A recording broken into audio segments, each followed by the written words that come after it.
morning, everybody. So we're going to start today with looking at applications of cosine law. Applications are probably going to be pretty obvious based on what you've seen before. It won't be much of a surprise in situations which is a triangle, with 90-degree available, but enough information that you can use cosine law, right? So let's start out with an application or an outputting question to do with cosine law. So I would have started out with this one, hoping to do sine law because it's kind of easier, right? And you notice you have a side and an opposite angle, so you're thinking, okay, well, that's good. And then you don't have another pair, right? So you don't have this one, so I'll just undo that. So we don't have that, and we don't have, a pair of both information on that one either. So I mean by we don't have it, right? So we don't have a crisscross. So you're saying like no crisscross, and so you're going to have to use cosine law, right? So that's what we do. If you're looking for side r, then you're going to start with side r squared, and you're going to pair that up way on the other side with cosine of the opposite angle. Right, so I'll set that up, and everything else just files in. So you're going to have the other sides squared and added up, and you're going to have minus the 2 times the other sides, and so on. So there's your cosine law, boom, boom, boom, solved out, right? So you just do the squares. I'm just going to show the slide where I have it ready to go. So you're going to do the squares, get the 81 and the 49, and this stuff multiplies together to get 126. These guys then have to get multiplied together to give this result here. You can't just subtract the 126 from those numbers because it's not really 126. It's 126 times cos of 37, which makes it a bit smaller. And yeah, at that point, collect like terms. So this stuff does then combine to be 29.4. Removing both sides gives you the 5.42. All right, so and then what I did next was my usual game here of saying, okay, instead of being given the 37 degrees, what if I was told 5.42 side? Then obviously we'd be able to say in this situation, oh, I've got a pair of angle and opposite side where I'm missing the angle and I have the side, so now I can set up a cosine law for that one too. And my starting point then is starting with that r that I'm looking for, right? So if you're looking for r, you start with cos of r. And then on the other side, you have the opposite side. And so on. The rest of the other sides fill in like normal. Calculate the numbers, squaring the 5.42, squaring the 9, squaring the 7, multiplying 2, the 9, and the 7. Notice I can't take the 126 away, right? So I'm taking the 81 and the 49 from both sides, getting the simplified version where the cos are terms all known, and then dividing both sides by the 126. So negative 126, giving us 0.7898, and then cos inverse. Didn't show as much work last time. Cos inverse, both sides, and so you get r equals 37. Okay, so you can see the cosine law works nicely for sides and angles if you have the right combination of information. I'm simplifying your life a bit and just going with crisscross information where you have everything except one, use sine law. If you don't have a crisscross, then obviously the question must be getting you to use cosine law. Right? Some people think of it a little bit differently where you say, okay, well, you can put it in terms of sine angle side and so on, a combination of information where you can use cosine law, but really it comes down to either you use sine law or you must be able to use cosine law. I wouldn't worry too much about that. All right, so application questions, very similar stuff, right? In this question, they're asking for the distance between these 2 spots here. Basically the length of that lake or gorge or whatever. And so information is given in the question. If it wasn't, if the picture wasn't given to you, you'd want to try to picture this, right? Draw a gorge. This one might be a little hard because like how do you draw a gorge, right? But there's the gorge, the blue there, and so on, right? So from the point 73 degrees distance or angle between 2 ways that you're looking, 2.3 kilometers this way, 1.9 kilometers that way. I think it would be possible to draw that diagram, right, if it wasn't given. And then based on what is there, now obvious, you have an angle and a side you're missing, and you have the other sides, right? You don't have a crisscross basically as well, right? So there's no crisscross, and so you can use cosine law. Obviously, going to be cosine law during the lesson that is applications of cosine law, but soon we're going to have just generic questions where you have to decide what method to use. You might have to use sine law, you might have to use cosine law. You need to be able to decide which, right? So that means we've got a d squared, and that'll be equal to the other sides added up and squared minus 2 times the other sides and cosine of the angle that's opposite that, the 73. Right, so definitely starting with angle and opposite, cosine of opposite, or side, squared, and cosine of the opposite angle. And everything else just fills in, so we've got the other sides, the 2.3 squared, the 1.9 squared, the 2.3 again, 1.9 again, just like normal for cosine law work.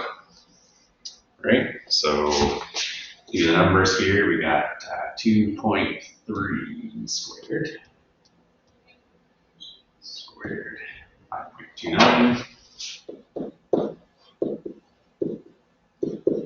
plus 1.9 squared, 3.61, 2 times 2.3 times 1.9, 8.74.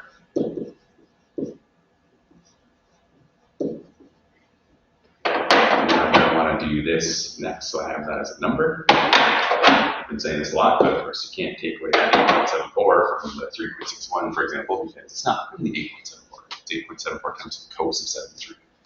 Let's see what that is.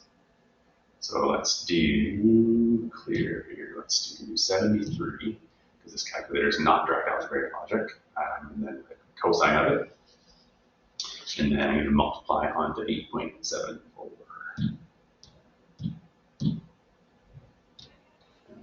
2.5, so we got the 5.29. We can do an extra step here, but let's do subtract that 2.555 for now. Maybe keep more numbers. I'm not using a calculator, it's easy to do that though. And so if I did memory plus there, I could do this. So I have my 5.29 plus 3.61. If I was worried about, I'm feeling like maybe I should go back and check the number of decimals I kept for the 5.29 and 3.61 and 8.74. I want to make sure I round it properly, but that's something that I just would encourage you to make sure to do if you are working through a question. So we have the 8.9 from that. We're going to take away that answer that we stored. And so we have 6.34 dot, just check that. Yeah, so it's 6.34 dot, I'm going to keep all of those. That's what d squared is equal to. And so I'm going to root both sides. Again, technically it's plus or minus, but this time what a length of a gorge. So we're going to use the positive version as the root of that number. So boom, do root at 2.5188, so 2.5. We're rounding to the nearest decimal or so, like they had here, right? If you look in the original question, it was decimal. They didn't have a ton of extra. They weren't measuring to the nearest centimeter or anything. So this is 2.5 kilometers. So therefore, the gorge is, all that stuff. Is about 2.5 kilometers long, whatever. Okay. So that's that. This one first, we're going to print out. If you're printing and trying it, that's a good idea. And that's it done as well. This one here, the hiker walked 4.9 kilometers due north from her campsite, and then she walked a further 5.8 kilometers on a bearing of 110 degrees. So bearing, a bit of a weird way, if anybody's in the military and stuff, it means from north, right? You're moving 110 degrees. So because the picture is given, I wouldn't worry too much about the wording stumping you because it's shown, right? Anyway, so how far from the campsite is she in? So due north from the campsite. So the campsite, looking to the question, 4.9 kilometers due north from the campsite. So I'll scribble on there, campsite. Trust me, that's what it says. And so 4.9 kilometers up, and then 5.8 kilometers after turning a bearing of 110. You're doing the math there. It's basically 20 degrees south of east, I guess, right? If you're looking at that. And yeah, so basically they want to know how far from the campsite. So this is the distance here from the campsite they want to know. So in order to do this question, you'd be looking for either sine law or cosine law. So let's do purple this time. So we want that side, so we kind of would like to have that opposite angle, right? And then notice there aren't any other crisscrosses or anything like that. So there's no crisscross. So we're going to need to use cosine law. So first, we're going to need to get that angle. Let's call it angle O. We're going to get angle O. So what we know is that 110 degrees plus angle O equals 180. And so if we take away 110 from both sides, the angle O is 70 degrees. And so then now we can actually go ahead and do this. So second here, we're looking at the length. So let's call this like L equals, or the whatever, right? The L length away from the campsite. So L squared equals the other side squared. And way over here, I'm going to start right off with this, like I like to show you cosine of that 70, opposite angle. Right, so we have our side and opposite angles mapped out, and then the other sides squared, added up, minus the 2 times the other side, and the other side. Matched up again. Okay, so basically same process as last time, right? Once you set up the cosine law, it's going to be the same process for solving it out. So that should be good there. I'll do that again for you.